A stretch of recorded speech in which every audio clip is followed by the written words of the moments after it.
সাউন্ডটা কোন মোটা সাউন্ড বেশি হয় লাইভ দিলাম একটু উঠাও দাদা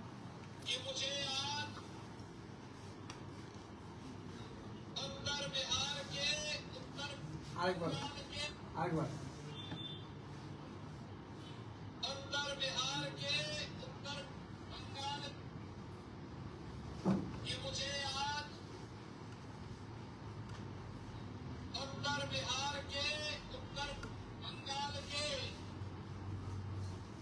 কি বলছেন? উত্তর বিহার এমন মানুষকে ধরে নিয়ে আসছেন যে আমাদের পশ্চিমবঙ্গের সম্পর্কে কোনো ধারণাই নেই। কোথায় ভোট চাইতে আসছেন, কোন রাজ্যে ভোট হচ্ছে, এখানে কারা মানুষ, বাঙালি না অবাঙালি, বিহার না বাংলা, সেটাই তো জানে না। আমাদের পশ্চিমবাংলা, কুচবিহার এর সম্পর্কে কোনো ধারণাই নেই। উত্তর বিহার, এটা বিহারের নর্থ সাইড ভাবতে শুরু করলেন যোগীজি। আরেকজন এসেন হেমন্ত বিশ্ব শর্মা, দুজনে মিলে যে ভাষায় কুচবিহারের রাজনৈতিক পরিবেশ ধ্বংস করে দিয়ে গেলেন, রাজনৈতিক আমাদের এখানকার কালচার নষ্ট করে দিয়ে গেলেন। কুচবিহার সম্পর্কে যাদের কোনো আদ্যপান্ত ধারণা নেই। ঠাকুর মদন মোহনের পবিত্র ভূমিকে অসম্মান করে মদন মোহন ঠাকুর বাড়ির ত্রিসীমানায় ভিড়লেন না, কোচবিহারকে অপমান করে আমাদেরকে উত্তর বিহারের বাসিন্দা বানিয়ে দিয়ে গেল। তো এটার প্রতিবাদ কোচবিহারের মানুষ, উত্তরবঙ্গের মানুষ আগামী 23 তারিখে করবে। এটা ছেড়ে দিবেন না। মানুষ একটা অপমান অসম্মানের সীমা থাকে। যেহেতু নাম কুচবিহার, উনি ধরেই নিয়েছেন এটা বিহার।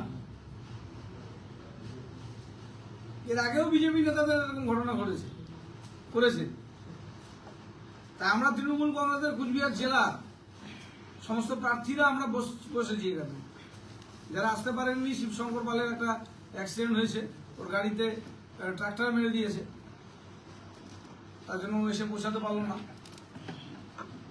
আর কয়েকজন প্রার্থী যারা আমাদের সময়ের সাথে সবাই বিভিন্ন জায়গায় বিভিন্ন প্রচারে ছিলাম, একটা জায়গায় একটা টাইমে একত্রিত হওয়াটা একটু মুশকিল হয়ে যাচ্ছে, কারণ ডিস্টেন্সটাও দূরে দূরে। আমরা 4 জন ক্যান্ডিডেট এখানে একত্রিত হয়েছি। মাথাভাঙার সাবলু বর্মন আছে, শীতলকুচি থেকে হরিহর লড়ছে, ও এসছে। নাটাবাড়ি থেকে শৈলেন বর্মা লড়ছে, সে এসছে। আমি কুচবিহার দক্ষিণ থেকে লড়ছি। আমাদের একটা মারোয়াড়ি সমাজের সাথে মিটিং ছিল, সেখানে ছিলাম। সবাই বিভিন্ন জায়গা থেকে মিটিং এর ফাঁকে চলে এসে, পার্থপ্রতিমরা এসে ঘুরে গেছে, শুয়ে লেট হয়ে গেছে।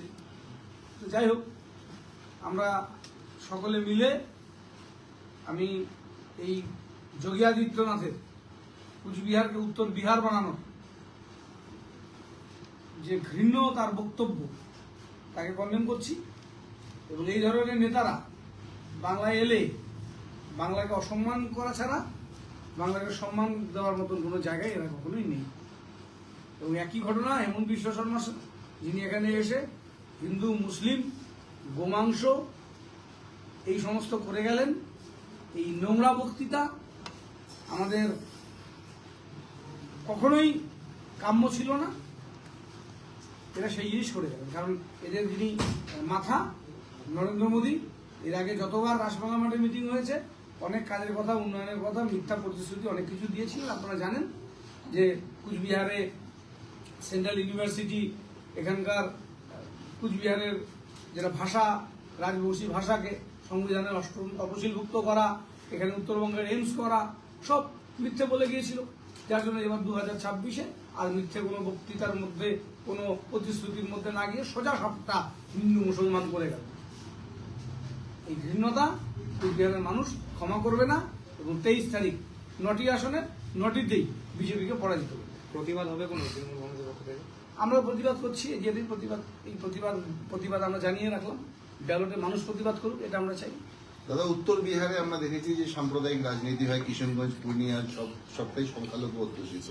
আপনি কি মনে করছেন যে তারপরে এই ধরনের ভাষণের উল্লেখ করলেন এক্স্যাক্টলি তাই। সাদৃশ্য কোথাও রয়েছে? একজন পাকিস্তান বলছেন, একজন বাংলাদেশ বলছেন, আরেকজন উত্তর বিহার বানিয়ে দিয়ে গেল। এটা খুব অন্যায়। এখানে 70% হিন্দু মানুষের বসবাস। উনি কি করে এখানে পার্ট অফ নর্থ বিহার এটা বলে গেলেন উত্তর বিহার? এটা আমাদের অপমান, অসম্মান করা। আরেকজন শুক্তাবাড়িকে প্রথমে বললেন বাংলাদেশ, তারপরে আমরা ভেবেছিলাম যে ভুল হয়েছে সংশোধন করবে, তারপরে বলছে ভুল করেছিলাম, ওটা পাকিস্তান। এই যে নির্লজ্জতা, এই যে অসভ্যতা, এই যে উগ্রতা, এই যে মানুষের নাম মানুষ নামা ভাবা, তার ফলে তো ভোগ করতে হয়। বিভিন্ন জায়গায় নাম পরিবর্তন করতে দেখা গিয়েছিল বা তাদের মুখ থেকে শোনা গিয়েছিল, সেটাও কি কোচবিহারের ক্ষেত্রে একটা ইঙ্গিত দিয়ে গেলেন? সে করতে পারেন, করতে পারেন। আলিপুরদুয়ারের নাম পরিবর্তন করার কথা বলে গেছে, ওরা ওদের মনে করতে ভাবতে পারেন। কিন্তু এটা তো পশ্চিমবঙ্গ, এখানে এদের ভাবনা স্বপ্ন সব স্বপ্ন থেকে যাবে। বাংলায় আমি পথ দেখাবে, এখান থেকে ঘুরে দাঁড়াবে, বাংলার থেকে ঘুরে দাঁড়াবে দেশ জুড়ে বিজেপি বিরোধী আন্দোলন। আগামী 7 তারিখ মমতা বন্দ্যোপাধ্যায় শপথ গ্রহণের পর সারা দেশব্যাপী বিজেপি বিরোধী আন্দোলন আরো ঘনীভূত হবে। ঠিক আছে, আরেকটা প্রশ্ন। আজকে যোগী আদিত্যনাথ মঞ্চ থেকেই বললেন যে বুলডোজার চলবে 4 তারিখের পরে, কি বলবেন? বুলডোজার ওর উপরে চলবে, বুলডোজার যোগীর উপরে চলবে। Yogi is not last chief minister of UP, আগেও চিফ মিনিস্টার ছিল, পরেও চিফ মিনিস্টার হবে। বুলডোজার যোগীর উপরেই চলবে সময়ের সাথে। এক্স্যাক্টলি তার বক্তব্য ছিল যে 4 তারিখের পরে তৃণমূল কংগ্রেসকে জল দেওয়ার লোক থাকবে।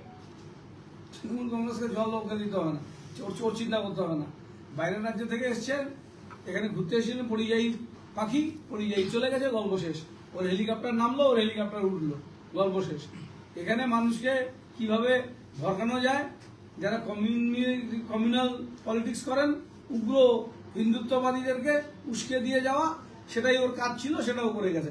এখানে কেউ এই উগ্র হিন্দুত্ববাদীদের ফর লিস্টে নেই।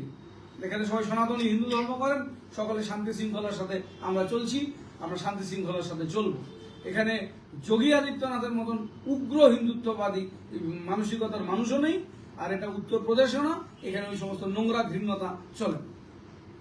লোকসভায় যে 850টা সিট বাড়ানোর একটা কথা চলছে, সেটা নিয়ে বলছেন যে তৃণমূল কংগ্রেস এবং লেফট এরা এটার বিরোধিতা করছে, এর মাধ্যমে এরা আর্থিক পপুলেশনকে অসম্মান করছে। ওকে ওর সুবিধা পাইয়ে দিতে যা যা করতে হবে সেটা আমাদের করতে হবে। ওকে সুবিধা পাইয়ে দেওয়ার জন্য আমরা বসে আছি নাকি?